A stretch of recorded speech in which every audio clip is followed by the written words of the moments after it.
আরে প্রবাসী পাত্র তো আর কোনো কালেই পছন্দ আসছিল না। তুমি আরে বিয়ে করতে না, তোমার প্রবলেম আছে, অসুবিধা নাই, কিন্তু খবরদার প্রবাসী গুলো কোনো উল্টাপাল্টা কথা কই না, কিন্তু এটা সহ্য করতে না। তাই বলে মাথায় নিয়ে নাচানোরও কিছু নাই। বিয়া করে থুয়ে জায়গা বছরের পর বছর। শুনেন, মাইয়ারা শুধু টাকা পয়সা সোনা দানাই চায় না, জামাইরে চায়, জামাইয়ের ভালোবাসাটাও চায়। আর প্রবাসীরা কি বোর কাছে থাকতে চায় না? হ্যাঁ, বুঝছো তো ঠিকই, খালি নিজের অংশটা বুঝছো। শুনেন, সবাই নিজেরটাই আগে বুঝে। এই জায়গাতেই পার্থক্যটা খালি ইয়ানে যে প্রবাসীরাই খালি নিজেরটা বুঝে না, প্রবাসীটা নিজেরটা বুঝতে চায় না, হ্যাঁ তারা নিজেরটা বুঝতে পারে না রে বোন।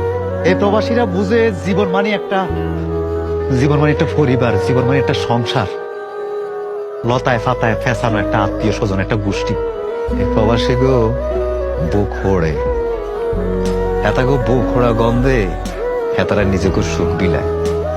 মা বাপ ভাই বোন আত্মীয় স্বজন ব্যাকের মুখের সুখের লাই, ব্যাকের মুখের হাসির লাই এই প্রবাসীরা এতগো জীবন গরুর বলদের মতো শেষ করে দেয় প্রবাস জীবনে। বিয়ার পরে একজন প্রবাসীরে বিয়ে করার পরে তোমরা বউরা কি না পাও, কি হাল না তোমরা বেগিন মা পাও, ভাই পাও, দেবর পাও, ননদ পাও, ঈদ পাও, চাঁদ পাও, বছরের শেষ পাও, শুরু পাও, বেগিন পাও। এই প্রবাসীরা কি পায়? তোমার কি মনে হয় একজন প্রবাসী মনের আনন্দে বিয়ে করে বউ তুই বিদেশ করে তার কষ্ট হয় না? একজন প্রবাসীর কষ্ট হয় না? একজন প্রবাসী কি চায় না তার বলে হাতে বিদেশ থাকো?